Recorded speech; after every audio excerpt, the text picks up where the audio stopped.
It's the 20th of May, 1998. We're in the Amsterdam Arena for the UEFA Champions League final between Juventus and Real Madrid.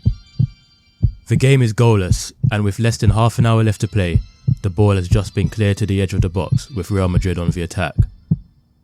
What we're about to see is a moment that would end a drought lasting decades for one team, and for the other, the beginning of their own long and agonizing drought. This is the story of the 1998 Champions League final.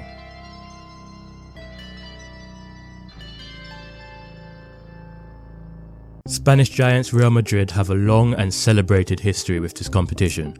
After all, they've won the first 5 editions of the Cup way back in the 1950s.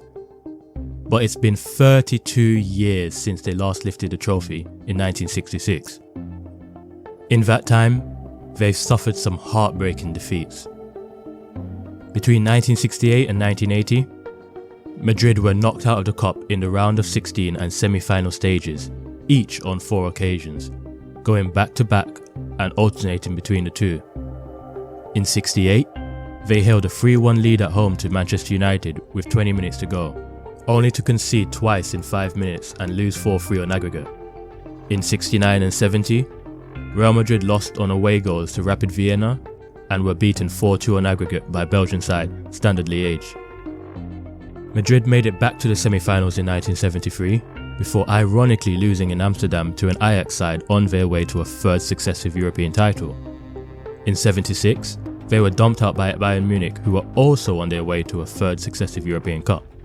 In that game, a Madrid fan known as El Loco del Bernabéu attacked the referee, forcing UEFA to ban Real Madrid from playing 2 European home games in the Bernabéu. One of those came in 1977, where shockingly, they were knocked out by another Belgian side in Club Brugge. Then, 2 years later, a humiliating defeat to Swiss side Grasshopper Zurich, in which they held a first leg 2-0 lead. And in 1980, Real Madrid held a 2-0 lead once again, going into the second leg away at Hamburg in the semi-finals. In the first half, Real Madrid collapsed. Despite a Cunningham goal, Madrid conceded 4 goals in 45 minutes, on their way to a humbling 5-1 defeat. Real Madrid lost the away tie in all 8 of those games. But in 1981, they finally made that hurdle.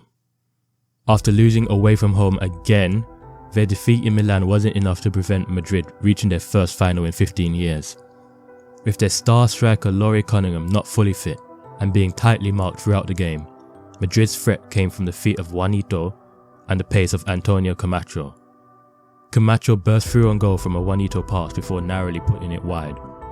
Then, in the second half, after Camacho overhit a lob over Liverpool keeper Ray Clements, Liverpool defender Alan Kennedy ran into the box and beat the Spanish goalkeeper to give Liverpool the European Cup and pour misery onto Real Madrid fans. After 6 years outside the European Cup, which included 2 UEFA Cup wins and a Cup Winners' Cup loss to Aberdeen, Real Madrid suffered 3 successive semi-final defeats to Bayern Munich, PSV Eindhoven and AC Milan. And after 4 more years outside the Champions League at the start of the 90s, something had to change at the top. In comes Jupp Heynckes. As a player, he enjoyed success in his home country Germany, winning 4 titles and a UEFA Cup with Gladbach, and a World Cup with his national team in 1974.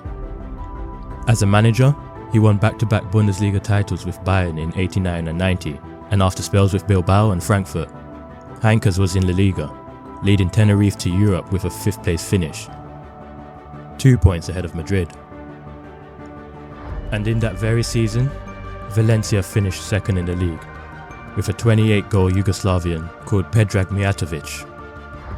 Real Madrid signed Mijatovic that off-season for €1.5 million, along with fellow countryman Davor Suker, midfielder Clarence Seedorf, and Brazilian fullback Roberto Carlos.